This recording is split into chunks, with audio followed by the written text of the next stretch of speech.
Well, welcome everyone to Mindful Mondays with Laura Cross, where we are your resource for education, connection, and collaboration. You know, with a heart full of compassion and a mind fueled by knowledge, Rhiannon's journey from desperation to dedication is nothing short of inspiring. She's a certified functional nutrition counselor and a board-certified health coach, and she has dedicated her life to helping others and find their path to optimal health and wellness. Rhiannon's story is one of resilience and passion, and it's born out of the struggle to support her own chronically ill child. Rhiannon, thank you so much for taking the time to join us today. Thank you so much for having me, Laura. It's a pleasure to be here. Yeah, it's quite the journey you've been through. So maybe you can tell us a little bit about that before we start. Yeah, absolutely. So you kind of touched a little bit on it already, but my daughter was actually born missing part of her immune system, and we didn't know that until she was almost 2. About 6 weeks old, we started noticing some things that were going on. She ended up being put on reflex medication. We were told she had MSPI, and all these different things. And it was just like one thing after another after another. And every single night when we would put her to sleep, she would scream bloody murder, like gut-wrenching just screams. And I just knew that something wasn't right. And then we got her up into, a little bit older, and she was just chronically sick every 4 to 6 weeks for about 2 weeks at a time. Wow. Always an upper respiratory infection. And it was just this endless cycle of like illness constantly. And I just knew in my gut deep down, like, this is not right. And eventually we got to the point that medication was being overused. It was being treated prophylactic. And so she was on medication and even when she wasn't sick. And it ended up frying her gut, essentially. Got rid of all the good bacteria. She had a yeast overgrowth, head-to-toe yeast infection. And wow. I knew that there was just another way. We had to figure out another way for her. So it was a long journey for those first couple years, for sure. I was going to say, yeah, that's pretty miserable, especially you're not getting any sleep. And obviously she's in pain and not comfortable. Mm-hmm. Yeah. Wow. So how did your personal journey with all of that lead you to your path to functional medicine and health coaching? So I had actually kind of had a different diverse background of things. I am a former anatomy and physiology teacher, so everybody knows that I'm a nerd just saying that. I also taught biology. When I was 12 years old, I knew I wanted to be a cytogeneticist. I used to work in a genetics lab. So I have this weird background. I worked in chiropractic and like done all these different things. And so I was already kind of surrounded, especially with the chiropractic, in natural wellness, right? Like growing up, we never like went to the doctor. If we were sick, we went to the chiropractor. It wasn't one of those things. And so being able to look at different things and be like, how can I integrate more holistic things into what we're already doing? Because, you believe the doctor and that's what you do and what a lot of people do. And then you get frustrated that like nothing is changing, right? Yeah. And so we started adding essential oils in. We started adding in herbs and different tinctures. And, the last time that finally she had that head-to-toe yeast infection, I was like, that's it. And somebody asked me the other day how long it had been that she had not been on medication. And it has officially been we've been in Florida now 8 years. So about 9 or 10 years, I would say, at least, that she's been on antibiotic. And she's now 12 years old. So that's amazing. It's definitely been a journey for sure, but that's that process of like moving away from traditional Western medicine. Now there's a time and place always for it. However, in a situation, it was doing more harm than good. It wasn't helping her at all. Yeah. So. And I'm with you. There's a time and place for it and it has its use, but a lot of the stuff that they put you on, there are so many side effects and who knows with what of those side effects made something worse or maybe even created something new. Exactly. So you did function nutrition, but what inspired you to specialize then in supporting individuals with the MTHFR mutations? Yeah, so we didn't know anything about MTHFR. I did not until we moved to Florida. So we had that testing done, determined she had an IgA deficiency when we were still in Nebraska. I had done a lot of research. Real quick, because you're a nerdy thing, and we were talking once before about acronyms. What does the IgA stand for? So IgA is an antibody. There's several different antibodies in your body, and that one specifically is going to support the respiratory tract. Gotcha. And so that one is why she was having those upper respiratory infections, because she didn't have an immune system in that area to fight them, essentially. Okay. And so we determined that. I texted her pediatrician one night on a Sunday at like 10:30 and was like, hey, I think she's got an antibody deficiency. And she was like, I think you're right. Let's get her tested. So she was about 2 years old when we figured that out. And it was a huge relief to just know, like, oh, there's a thing, right? Like, there's no cure for this, but at least I'm not nuts, right? Like, yay. So then we moved to Florida, and we moved to Florida, the new pediatrician that we had tested, just based on her medical history, all that stuff. And both my kids had it. And I was like, well, what is this? And so I dug down the rabbit hole. And the first thing I did was get a vaccine waiver, because I was like, well, we don't want to no toxins in your body. And we already were anti-vaccination because I worked at a chiropractic office and I had been to all the things. And I was like, this is definitely a no for my children, knowing that my brother and sister had had reactions to vaccines and things like that. So, but I wanted that medical exemption. So that way, if ever they needed it, it wasn't just a personal belief thing. So that was the first thing I did. But then after that, it was like, well, what do I do now with this information, right? Like, okay, I need to change diet. We were already dairy-free, gluten-free. Like, we were already on that journey from the experience beforehand with my kids and some food sensitivities and behavior things that we were dealing with before. But that rabbit hole took me down a whole new path. And really, like, with me being a nerd already, I loved genes. And so I was like, okay, well, let me do some more research. And it's been a journey. But now I love being able to tell other people, like, could be an issue for you. Maybe you should get this checked. Maybe this is something you need to look at. And if they have it, what other genes could be causing this or causing other symptoms that you're experiencing that are like red flags in your body going off, right? It's like your check engine light. Like, something is not working. Something is wrong. Yeah. So, it's been about, let's see here, two-ish years now since I've been done now with my program. And I just decided to pursue it because one day I was doing some video coaching with a coach I had for another business. And I followed his format and did a TikTok, and it went crazy viral, and it was on MTHFR. He's like, I think you should do something with this. And I was like, well, especially since you love all that information, like you said, you're a nerd, you go down that, because it's very overwhelming. And if you're already in that realm and you can understand terms and stuff more, it's different. But for other people, it's just like, it's like reading Greek. It's like, okay, it is. what is this? Well, and that's the thing too, is like most people come to me, they're like, I don't understand this, or I've done all this research, and I'm just like, it shouldn't be this difficult for people to get support. And really, you don't need to know how the body works. You just need to know how to optimize it. And that's through your diet, your lifestyle, and your nutrition, and which is what I focus on. So I will never be the teacher that, goes and tells you, this is how the Krebs cycle works. So these are all the things you need. No one cares. They just care that you can help them and that you are knowledgeable enough to get them on the track to wellness. That's it. Right. Now, and you've mentioned genes a couple of times. So is this genetic? Yes. Yep. Okay. MTHFR is a gene. And that's something that's inherited from one or both parents. And so you can have one copy or two. And it affects methylation. So it's going to be around 200, several hundred processes in the body that affect or are affected by methylation. So DNA repair and replication and all these different things. And then symptom-wise, symptoms like ADHD and autism and migraines and chronic fatigue, and there's hundreds that are tied to methylation. And so it's generally women that come to me. I have had, a few men, but women are my predominant client, and they're the ones that are fatigued because they're doing everything. They're working, they're juggling the kids, they're doing all this stuff, and they just can't get the support from the medical community that they need. And so they're tired and they're frustrated and they're overwhelmed and they feel like they need to have a PhD to figure out what's wrong with them.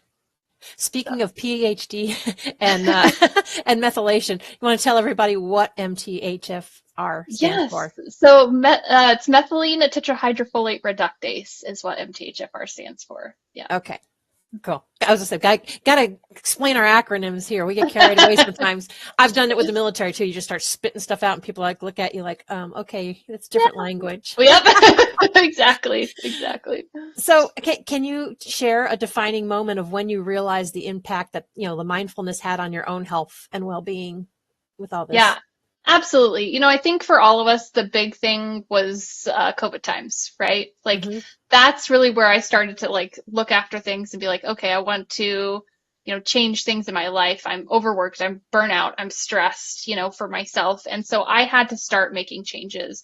And for me, obviously, if both my kids have this, I have it too. And I know that because I've had my whole genome sequenced, but that tells you how nerdy I am.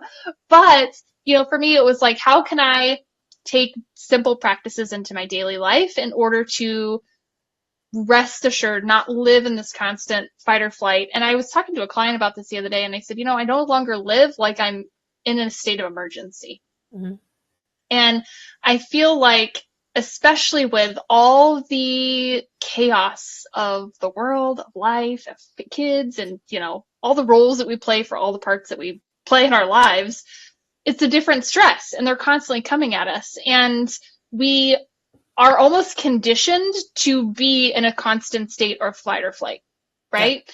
And so during COVID, I think for my family, for me, it was very triggering because when my youngest was chronically ill, we couldn't go places, we couldn't do things, and it felt like I was in this prison, right? Mm-hmm. Like, right. I couldn't ever take her to go have a fun weekend because she was sick, or I had to be, and so that lockdown situation kind of brought that back up for me, and I didn't realize how much that affected me at that time. And so I started doing daily walks, and those daily walks were for my mental health, and they're also obviously cardiovascular, like good benefits and stuff too. But mm-hmm. that was my time to go listen to a podcast, or go, be pissed off and just like, vent, and just like have some jam music on and just be like, whatever I needed to do in that moment to move my body. And, that's when I started getting therapy, and that's when I started doing things to take care of my mind as a person, so my nervous system could start to get work on, right? Right. And that's taken years, but journaling also huge thing for me. So one thing I work with my clients is the nervous system, and in my program, and I work with people, it's, here's nutrition. That's a big part of what I do, but the nutrition's not going to absorb if you're in a state of fight or flight. Right. So that mindfulness is so important with your daily routines, and waking up every single day and having intentions for your day, and not just like waking up and going into action, because then you're in fight or flight right out the gate every single day. And you're going to live that cycle of burnout over and over and over again, and can't figure out why you can't get out of it because your nervous system is just overwhelmed. So mindfulness is a huge piece of not only mental health, but physical health, and also your gut-brain connection, right? And how those two are integrated, for sure. Yeah. So before I ask you the next question, I'm curious, because like you said, you had the gene, mm-hmm. and you're having any of the kind of pains or struggles like your daughter had in your growing up. Do you remember having that or challenges? Obviously with her stuff, it's a little bit different with her mm-hmm. immune system, of course. But I've recently found out in my own health history, because I was not close to my biological father until recently. I've reached out to kind of get some medical things, and I'm seeing that runs on his side of the family, like ADHD, autism, Asperger's, things that, mm-hmm. that we deal with this stuff. And I, as an adult, have realized that I have ADHD. I, self-diagnosed, so whatnot. But me paying somebody to tell me what I already know, it's like, I'm good. Like, I'll just manage with my supplements and my nutrition, which is what I would do anyway. So, right. But for some, those of us, it's validating, right? Like, just understanding. So I definitely would say my experience isn't like hers as far as health-wise, but knowing that as an adult has changed my entire perspective on myself. Okay. Because I can understand myself better. And it's very validating, especially when I'm around other people that have ADHD that are like, yep, you got the zoomies today. And I'm like, I guess I do. And I just thought that was just, being weird, So it really brings a sense of peace, of awareness to who you are when you understand how your body works. Yeah. I was just curious, because when you talk about her, like, screaming, like bloody murder in the middle of the night and not doing that. And some people have the ability to remember way back when they were that young, and others don't. So I was just kind of curious if that you happen to remember going through any of that. No. And her health is, she's definitely medically complex compared to like any of us else. But I did find that my father's sister also has an immune deficiency as well. And and ADHD and all the things that we're dealing with mine. So I'm like, oh, this makes so much sense. All the labels they want to throw on you. Yeah. Yes, exactly. But I'm like, it's so validating to feel like you're not crazy when you find those things out, right? Oh yeah. Yeah. Or to feel So like you're not the only one. Yeah. yeah, and it's funny because he's like, oh, my sister, she has done this and this and this and this research, and she's found that diet nutrition, and I'm laughing because obviously he doesn't know what I do, and I was just like, yeah, diet nutrition is important. So, but yeah, very validating for sure. It's funny how that comes around. So Yeah. what would you say, what ways would you say mindfulness transformed your approach to supporting others to their wellness journey? Well, when you look at a person as a whole person and not just a symptom, I think that's the big part, right? And so we have all these specialists for different things, but they don't look at you as a whole body approach, right? And how your nervous system is interplaying with, your anxiety, and how your genes are interplaying with your anxiety, and how your foods are interplaying with your anxiety, and all these things, environment, the toxins and the overload and all this stuff, right? And so once we can look at a person as a whole person, and like I have myself, and understand myself better, I'm able then to work with people on a different level because then I can relate better. Right? And I feel like a lot of people, or a lot of practitioners, they go into medicine or whatever they go into because they enjoy that, right? But they don't maybe have the personal experience. So they necessarily can't connect with the client on a level, or a patient on a level, and they just go through their day like a robot, right? And just like next. Go through their script. It's like everybody seems to have a script, and yeah, we don't all fit in a neat box. No, exactly. And so everything I do is customized with each client.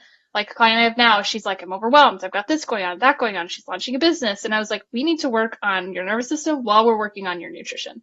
And normally that comes, later down the line. But just in the last 3 weeks, she's like, I'm already noticing a difference in my anxiety, because she's removed dairy, which is highly inflammatory. And I was like, yeah, dairy does the same thing to me. Like, it makes me crazy, grumpy, and just really anxious, She's like, why? I'm like, it's inflammatory. Your body's responding, and the only way that it knows how to.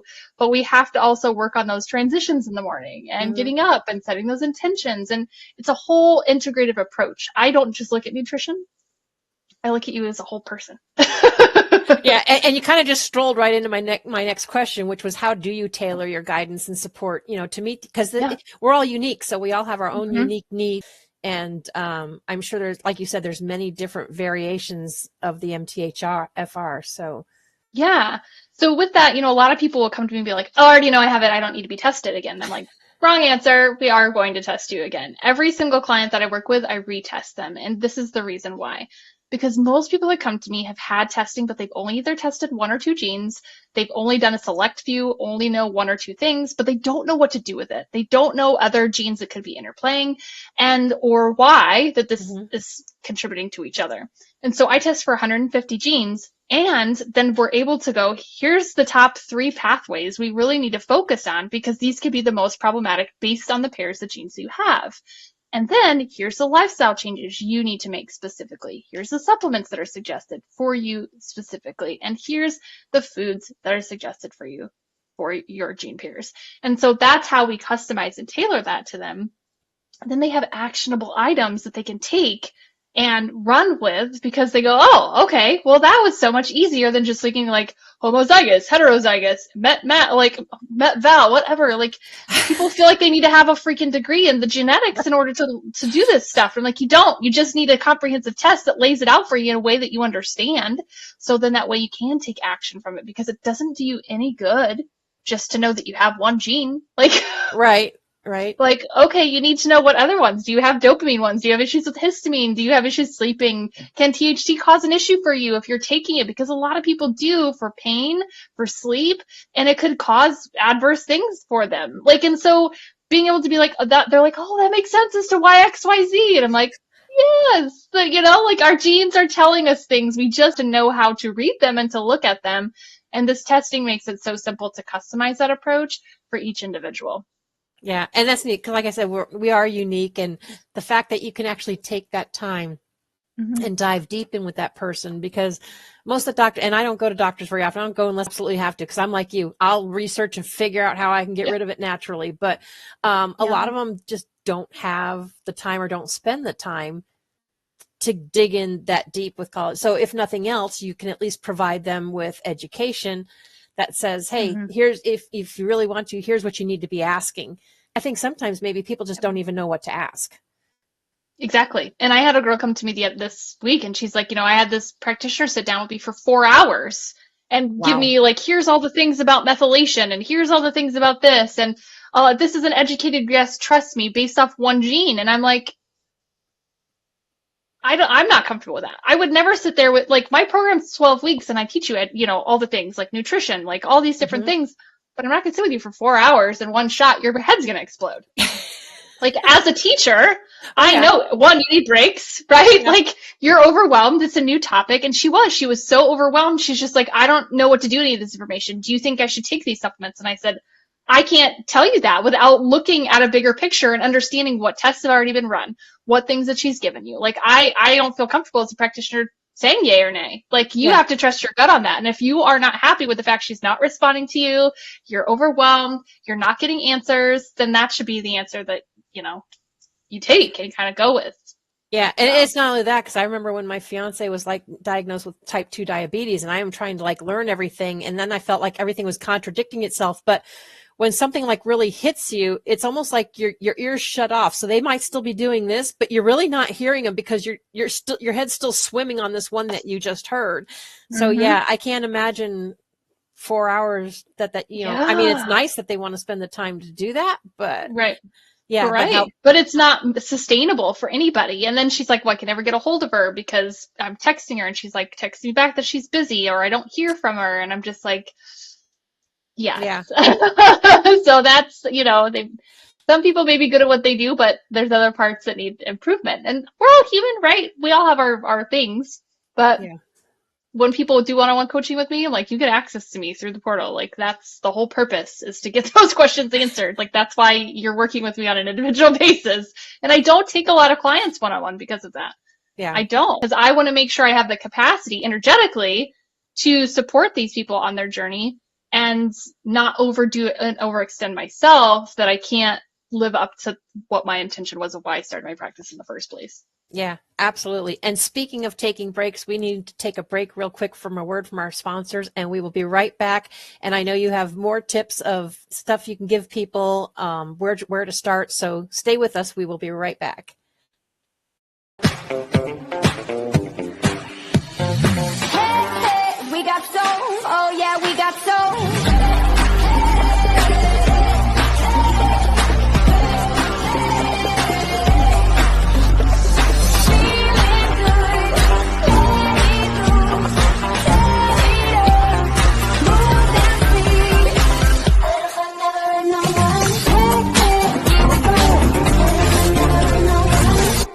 Are you a woman that's been dealing with being gaslit by the medical community? Inside, you're not feeling right. Maybe you're struggling from anxiousness, sadness, bloating, unexpected weight gain, or even trouble sleeping. What about focus and concentration? Has your ability to complete tasks become impaired over the years? Has it gotten worse? If your labs are normal, it doesn't mean that things are normal. It means we need to look deeper, beyond the surface, and take a comprehensive look at your genes to determine what's going on and what could be triggering these symptoms, even if your labs are normal. Hi, my name's Rhiannon. I'm your MTHFR coach, and I help you go from overwhelmed to optimized in 90 days without spending endless hours on Google. And if any of those things that I just mentioned resonate with you, I would like to introduce you to the MTHFR gene. If you're not familiar, please text this number below with the word MTHFR, and I would be happy to give you some free resources to get started with learning about MTHFR. To learn more about comprehensive testing and other support options, visit my website.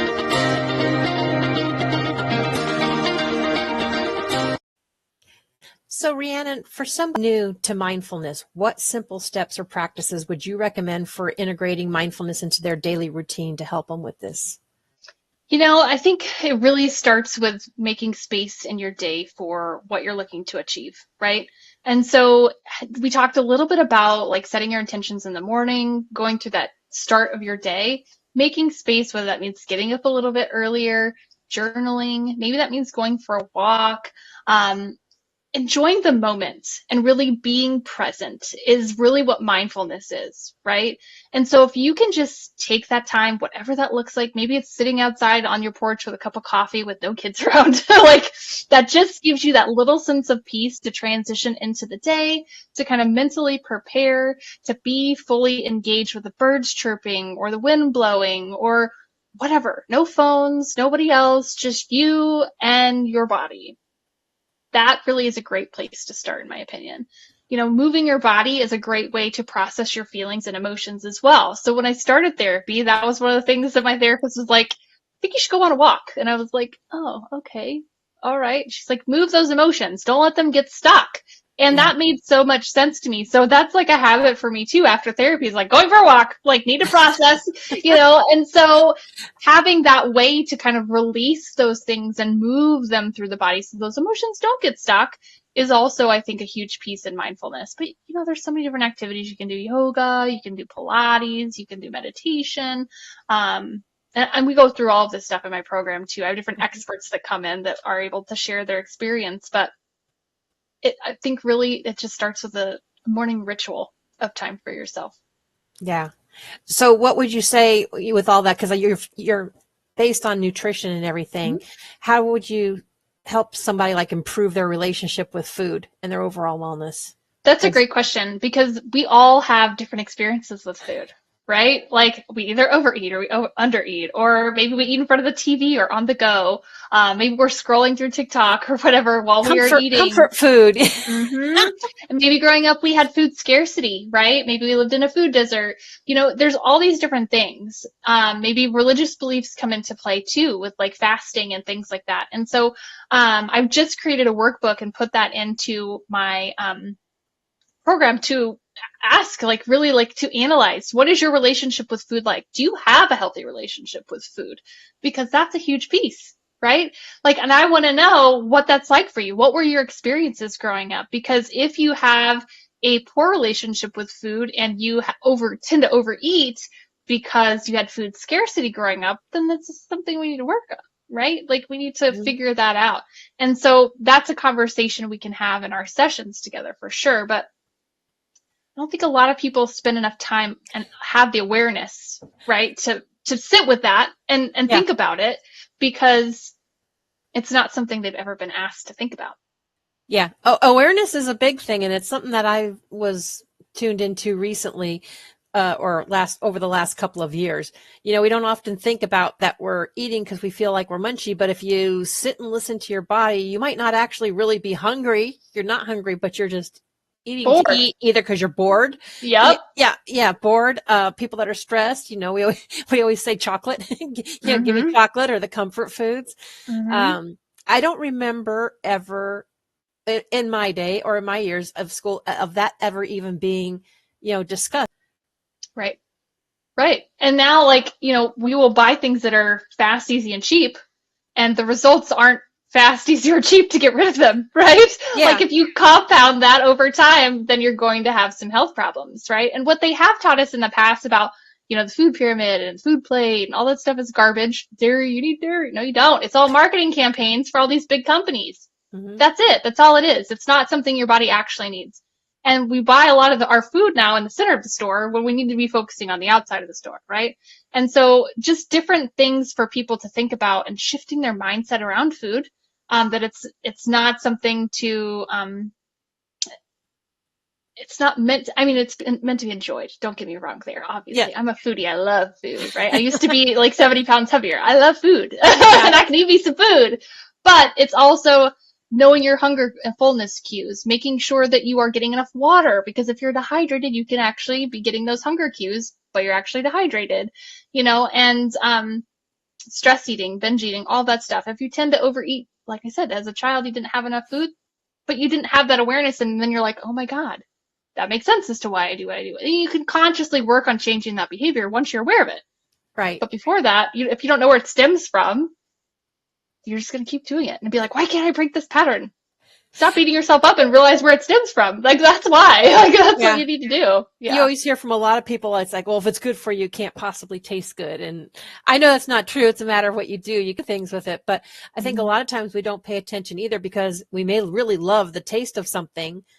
But if you take the time to actually listen or feel what's going on with your body, are you getting gassy? Are you suddenly feeling sluggish or like you should pass out and sleep? Or that's kind of your body, if I'm not wrong, that's your body's way of saying that food's not good for you.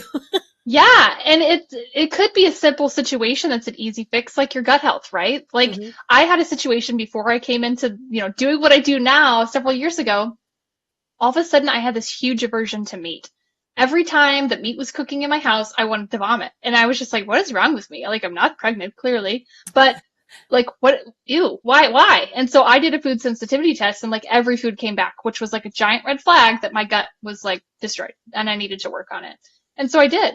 And that went away. Like, now I eat it no problem. So it's just so interesting that our body really tells us, it whispers, so to speak, until it screams. I was going to say, until it screams. Right. And you just have to be able to sit with yourself and know, like, oh, I have a runny nose after I have tomatoes. Maybe I should stop eating them, or my throat itches, or, like, people just think that that's part of eating, and it's not normal, but they'll keep eating the same thing. And like the way it tastes. Exactly. Right. And so, yes, our body will constantly give us those cues, but we don't generally know what they mean. And so we just keep doing it. It's almost like somebody that does shopping therapy, or retail therapy. They go out and they buy this stuff, and it's like, why did I buy this? I really didn't need it. Or then they have buyer's remorse, but now it's too late to return it or do anything. Sure. And it's like, and you keep that circle going. You got to break that circle. Yep. So what advice would you give to beginners on staying consistent with, like, mindfulness practices, especially during challenging times? Because people struggling with this, I am sure you have had multiple challenging times. Oh, yeah. Absolutely. I mean, there's been times that I'm just like, the mental breakdown piece comes into factor, right? And I feel like we all have gone through that, especially with COVID. Like, COVID just flipped our worlds upside down, right? And so a lot of things that maybe we hadn't experienced, it brought up and resurfaced that we didn't even realize was a factor for us, or part of our, patterns, or who we were, or any of that stuff. And so when you're starting something, always make sure that you are being patient with yourself, because any new change is going to take time. And really setting that intention is also important, of, like, why you're doing the thing that you want to do, right? Like, what is the result that you're going to get from doing this? What are you trying to accomplish by doing this? Like, for my kids know, like, Mom, did you go for a walk today? Like, 6 days a week, I walk. Right. And I have one day to potato. I call it my potato day.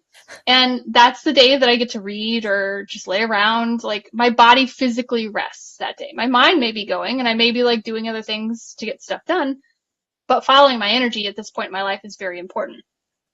So starting on a mindfulness routine, getting back into those things, and even if it's just a little bit, like 5 minutes, do it. Just do the 5 minutes. Build your way up. Don't feel and put the pressure on yourself. Oh, I have to go walk 10 miles every morning.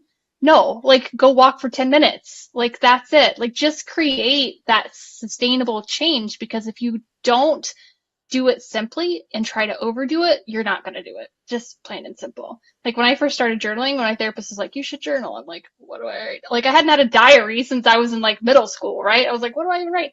Now I just write, and I'm a writer. I love to write. I've got, books published, whatever, but I enjoy writing. So that's not a thing that I don't like to do. It's just like, but what do I write? I just, like, summarize my day, what I'm feeling, how I'm doing, what things are coming up. Like, just any of that. Anytime you start something new mindful, it's just start low and slow and ease your way in. And just like I do with anything else in my practice that I work with. Oh, yeah. And that's a good point, because a lot of people, like, they put these big, audacious goals on them, and it's like, well, then they never get started, or they start and they're like, well, I can't do this. Well, you started, like, way too big. Just little chunks. Like they say, you eat an elephant one bite at a time. Just do little chunks, and you do a lot better. But like you just said, another point you made was being patient. It took if you're older, it's taken you years to get this. It's no magic wand. We don't wave it and it's gone tomorrow. It takes time to reverse damage or habits and fix things. Yep. Yeah. And having the awareness of, like, why do you feel like you want to do these things, and what changes do you really want to make? Like, really understanding the purpose of why you're doing it is going to help to create that intention of continuing to do it, even if you don't necessarily notice a change right away. Yeah, and that takes some time to stop and think too, because we're always in that busy mode that we just go, or we either just accept it or stash it aside. We don't necessarily think, okay, so why did that make me angry, or why did this do that? We just whatever, blow a fuse. Well, right. And we're on autopilot. Like, it's just, and that's the thing, like, I've noticed, like I said, I don't live like my life's in a state of emergency anymore. And I can tell by how I respond to things instead of reacting to them. Like, my nervous system is much calmer. I can notice things, like, and when my kids make me upset, I can sit there and be like, okay, Rhiannon, let's like have a pep talk in my brain of like, what, like, don't scream at the kid. They're just trying to do the thing. They like, it's, but it's just a different experience when you can slow down and allow your body to move through things instead of just flying off the handle all the time. Yeah, absolutely.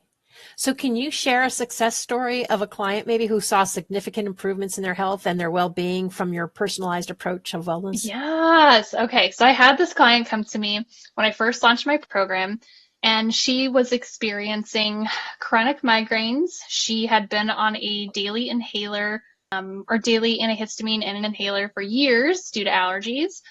She was on an antidepressant. She was on a blood pressure medication. She was super nauseous, didn't really eat. She'd gained a lot of weight. She was uncomfortable. And she had been working with all these practitioners and knew she had MTHFR, but nothing was like sticking, right? So we first started with the nausea. We're like, let's get curious with that. So we did some things there. Ran her, of course, blueprint. While her blueprint was coming back, we started to work on all these little things, right? So we started with the nausea. Then we were like, okay, we got her to eating some food, got her some nutrition that she needed, like some powdered nutrition that she could take, some greens and golds and reds, just, different things that she could do because she wasn't getting enough nutrition in her body. And I knew that was a big thing for her because she wasn't eating. She was nauseous all the time. So we did that. We ended up, over the course of 6 weeks, of course, always talk to your doctor, but she ended up getting off all of her medications. She ended up losing 55 pounds, which wasn't even a goal when she started, but the inflammation she had and had been carrying, it was uncovered that she had an issue with her mast cells.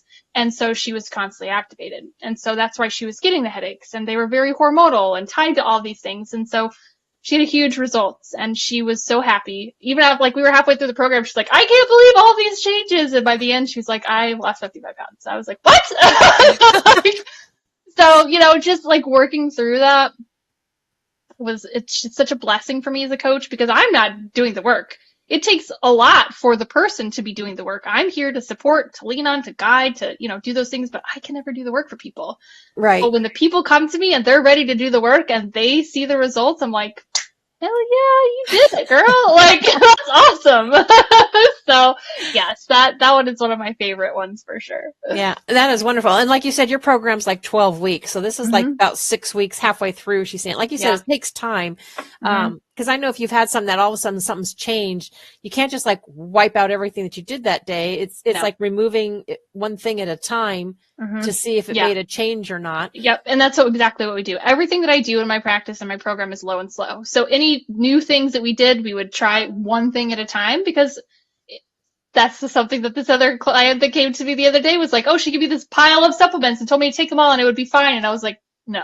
It's terrible advice because you just don't know then if something's going to cause something, or like if she's guessing, like, based on your symptoms, I think this. Yes, there's a lot of times that I do that, but I also have worked with specific genes enough to know which ones could be causing those different symptoms and which supplements to recommend, or if we should wait on that to confirm before we do any more in that way. But always low and slow. Everything that we do, any new foods, any new supplements, 1 to 2 things at a time. That's it. So have you done in your research, broken it down then, like you said, in supplements and stuff, to know certain things that are in supplements that could be triggering certain causes? It really depends on the person's gene pairs of how things will work for some people, because a lot of times with methylation issues, we have detox issues, especially. And so if you can't properly detox, it's like a dam that's just backing up, right? So if we're able to start opening up that, you're going to likely feel like crap to begin with. Like, that's just part of it, right? Because your body's like, whoa, what's happening here? Like it doesn't really know how to respond. And so there's things called like a Herxheimer's reaction where you can feel worse before you feel better. And that's totally normal. But that's why I do low and slow. That's why I go, okay, well, this one is one that I recommend to everybody that has MTHFR because I know you're not detoxing the way that you need to. And so this one is going to be something we're going to start off with. We're going to do it a few days. If you overdo it, you may get gassy. You may have some SIBO we need to work on. But I'm not ever going to throw anybody like a pile of things because then I won't know. But I'm very specific with which brands of products that I'll use because I want to work with brands of people that are familiar with MTHFR that have gluten and dairy-free products, no soy, like all the things. So, Right. Yeah. So I don't want any added fillers or any garbage. So I'm very particular. Yeah. But I do always ask too, because there are other genes when people, because a lot of times online, especially with influencers right now, everyone's like, if you have ADHD, you take methylfolate. And that is not the answer for everybody.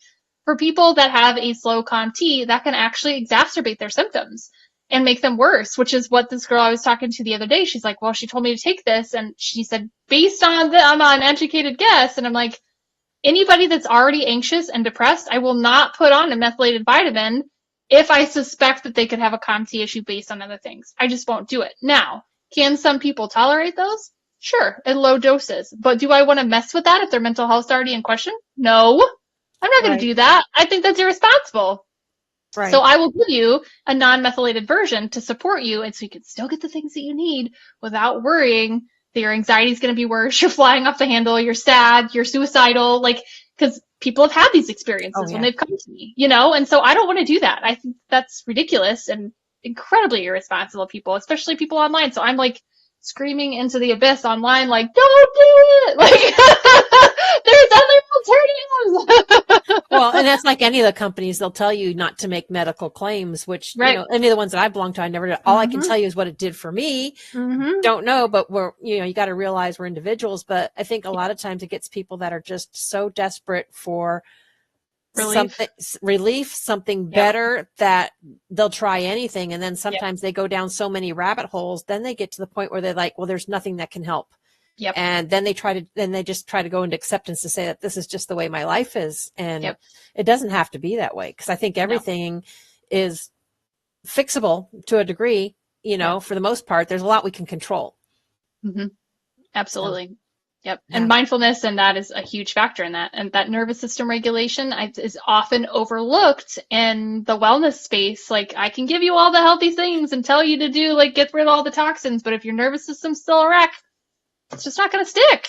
Right. And people just don't take that piece into seriousness of how stress really is a silent killer. Yeah, it is. It really is. So how do you balance the science of functional nutrition with holistic principles and mindfulness, all of that in your coaching practice? How do you balance all of those? Yeah, so epigenetics, nutrigenomics, what I do is all scientifically proven, and I'm a nerd, so I like that stuff, right? But I also know that there are certain things like quantum physics that people can't explain, and that we know that has scientifically also been proven energetically that makes a difference in our bodies and how we operate. And that's where that mindfulness piece comes into play. Right? So making sure that you are creating a healthy space for yourself, mentally, physically, this shell that we're in, a temporary being, integrating all of that stuff, because you do feel different when you do mindfulness practices, even if it doesn't make sense. Just like anything else, you don't need to know how it works. You just need to know that it does. That's it. And so trusting enough to know that maybe I could try this. Maybe it feels weird and uncomfortable in the beginning, but anything new does, right? Yeah. And so the holistic approach for me is really taking, shadow work. It's taking, the nervous system regulation. It's taking energy centers and chakras and yoga and all of these things that have different modalities with the same purpose, and integrating them all together in a way that people can kind of pick which ones work for them best. Because some people like Tai Chi. Not for me. Some people like Qigong. Definitely not for me. I like yoga. Yoga's good for me, right? I like sound baths. I like those things. I like to feel those things. But if I had never experienced them, I wouldn't know what I liked and what I didn't. And so that's why in my program, I have different experts that come in So you can experience a little bit of those things and be like, this one feels good. I feel like this is comfortable, but uncomfortable enough that I could, maybe align with this type of thing. EFT, tapping. Some people don't resonate with tapping, but they will do other different modalities, right? And so being able to find something that works for each person and their experience on their journey, because they may circle back in like 2 years and be like, oh, I've done all these things and I'm like here now and now I want to do this, And so just that slight little introduction of like, you don't have to understand it. It just does. Yeah. You and I are very similar in that, because that's what I told people. It's like what works for me may not work for you, but there are a ton of things out there. It's not just, well, it's this or nothing, because there's lots to choose from. Exactly. And I don't want to be the expert in everything. I will absolutely 110% share all of my experiences no one has in time those for areas. that. No, but I'll share my experience in that and be like, hey, this is what I've done. This is what it's done for me. I suggest doing that or something like that. So here's an expert. Like pick from one of these vetted awesome people that I know that you can go through and connect with. So yeah. Or you may even know them well enough to know who they might resonate with, because that's a big part of it too. Because you could have somebody that's really good at what they're doing, but if they're totally opposite of you, it's just, it's just like, that's just not a work in progress either. Yep. Absolutely. Yeah. So looking ahead, what do you envision for the future of functional nutrition and the role of mindfulness in promoting optimal health and wellness? I feel like at this time we're kind of at a pivotal piece in the holistic realm of like more and more people are becoming familiar with it because they're simply fed up with traditional wellness, right? It's sick care. It's not health care. And traditionally in medicine, you go backwards, right? Like, oh, you have a symptom. Let's figure out what we need to do, right? Instead of preventing. And that's like, I've had parents have their kids tested with this genetic blueprint. So their kids have that knowledge going forward. Like, how powerful is that to be able to be like, hey kid, here's the things you always need to do to make sure that you don't end up like your great grandma or grandpa and have heart problems. Like what a gift that is. And so I feel like at this time, more and more people are open to different things because just the traditional route's not working. They're seeing that there's poison in our food, that everything is toxic. Like there's just more people waking up and being like, this is not the world that I want to live in. How did we even get here? Yeah. Yeah. How did we? Yeah. Yeah. You mentioned some books that you wrote. So you published books as well. I did not realize that. Yeah, I'm a co-author in a couple sales and leadership books. Okay. My previous lifetime before I got into nutrition, but I keep getting this urge of like, maybe I should write something, but I don't really know. So at some point when I was universe just going to says say, it's time. I think you do know, because I think you have a journey and you probably could do one on your experiences for MTHR. Yeah. Yeah. And it's funny because I've had people over the years be like, oh, and I've had a couple publishers be like, yeah, we'll publish you, like no problem. And I'm like, okay, whenever I get there, when the time is right. But that's the life I'm living, like that's where I'm at right now. Like it's a thing. And at some point when I feel called and led and pulled, then that's when it will be. But I used to make all these 6 lists and do all these crazy things and like account for every minute of every day and cram everything in. I just don't live like that anymore. It's too stressful. Like why? I don't want to do that. Yeah. I get to choose, right? Like in this body, how I want my life to be, and that's not how I want it to be. Yeah, I absolutely agree with you. That is too stressful. I can't do the whole back to back things. It's like every now and then I might cram one day, but after that I'm like, whew, okay, that was enough. Got to level out. Yep, exactly. That's where your potato days come into play. Yeah, Definitely. Yep. So we have a few minutes left for today. What is the most important thing that you want people to know? I think the most important thing to know is that comprehensive testing is the absolute key and the foundation to do anything with this. So if you're just hearing about this for the first time, maybe you've got symptoms and you're not really sure, you go up, look up MTHFR, I don't want you to go to Google because that's obviously what I try to keep people off of. Because Dr. Google has contradictory things and it can stress you out more. But if you do end up doing that, looking at the symptoms, or go to my TikTok, one of my pins, my first initial pinned viral one was some of the symptoms. There's over 200 things, right? The methylation has a part in, and those primary ones, pregnancy loss, infertility, ADHD, autism, those are the reasons a lot of people come to me. And simply by knowing the other genes, not just MTHFR, but MTRR, MTFD1, there's so many other ones that we look at, and that's just a few of them, that are tied to methylation. Mm-hmm. One, but you don't know all of them. So I would definitely suggest getting tested just to see, because 40 to 60% of the population carries this gene. And you Wow. may or may not be affected by it, right? But think about it like growing up, right? We didn't have the toxins that we do now, Laura. Like, No. our life was different. We went outside and played. We didn't have screens in front of us No, all because day now we long. want everything to grow faster and grow bigger, and so we keep changing things and modifying it. Yeah, exactly. And just kids, the way they grow up nowadays is different, right? We have Mhm. the kids are in front of a screen all day long. Now, granted, when I was growing up, I had my, Super Nintendo, like, so I was on there, but it just wasn't a thing. Like, you were, get outside and play. Go. Like, like, see you later. Get out of the house. I don't want to see you. And so, your kids got the vitamin D from the sun because they were outside. They weren't vitamin D, deficient because they were stuck inside all day long. And so just little small things that we do now that have changed in our lifestyles, not only that, but our food, all that just comes into such a factor. So getting that comprehensive blueprint just to know, like, I do have it. Am I being affected now? Do I have any symptoms of this? No. Awesome. That means you need to keep doing the things that you're doing. Keep with the mindfulness. Keep, reducing the stress as best as you can. Keep avoiding those toxins. Get non-toxic products. All the things that you need to be doing to support your genes and optimization, you'll be able to continue to do. But you'll also have the power to know if something does come up, let me look into that a little bit more. Let me get curious. And I feel like curiosity, there's that saying, curiosity killed the cat. I don't think so. I don't know who came up with that, but that's the dumbest saying ever. Because curiosity is what brings awareness. Right. And that curiosity is going to allow you to move different through life when you know the answers, or at least where things are coming from. So you can make different choices as you progress down the line. And it allows you to learn and grow.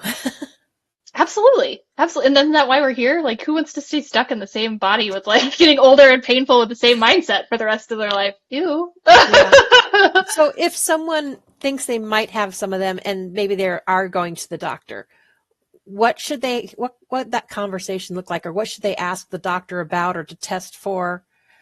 So unfortunately, a lot of people have gone to their doctors and their doctors aren't aware of it. They come to me and they're like, my doctor does nothing, or my doctor just said take a methylated vitamin and now I'm suicidal. Like, I've had those conversations with people. And so you can ask, like, can you do a test? Now, can you go do a simple test from like 23andMe? Sure. But again, you're not going to have anything more than like, yes, you have it, like 1 or 2 copies. So Right. You're not going to have that information that you really need to make a sustainable change. So the conversation with your doctor is, hey, here's some symptoms. Here's what I'm thinking. Is this something you're familiar with? Asking them first and interviewing them. Like, you hired your doctor. You can fire them too. Yeah. Yeah. So it's amazing how there's that. sometimes we get stuck saying, well, he said this as that doesn't Mhm. necessarily mean he's right. Nope. Yeah. Absolutely. Yeah. So just interviewing them, see if they know anything about it first off, and then really getting into your family history, because seeing how some of those things are passed down the line, everything is genetic. Everything. There's no way around. Like, that's how we are made. Yeah, but that also doesn't mean you don't have to accept it, that's your life. Right. There is No. stuff you can do about it. And there's studies of twins that have the same situations. One grew up and became an adult, and they lived a terrible, crappy life because their food choices and all that. And the other twin over here, same genes because they're identical, completely healthy. So all that was different for them was their lifestyle, stress, food, nutrition, all of that stuff. So those things are playing a factor in every single person, no matter what your genes are. So if you're able to right now to manage your stress and to take care of yourself, those genes are likely not turned on. Just because you have them doesn't mean it's the end of the world. Right. Well, that is such a wealth of knowledge for you. And thank you so much for coming on and sharing your journey and your experiences with people. Absolutely. I hope anyone listening out there that may have some of these symptoms or want to know what some of the symptoms are. Again, if we'll put this back up here too. If you do want more information about MTHFR, you can just text this number on the top of the screen. But I do want to thank you for joining us and for sharing that with everyone. And everyone, thank you for joining us. If you have any questions, obviously, Rhiannon's very easy to talk to. She's very knowledgeable and passionate about this. So please reach out to her and get some support. Thanks for having me. Thank you. And everybody, we will see you next week.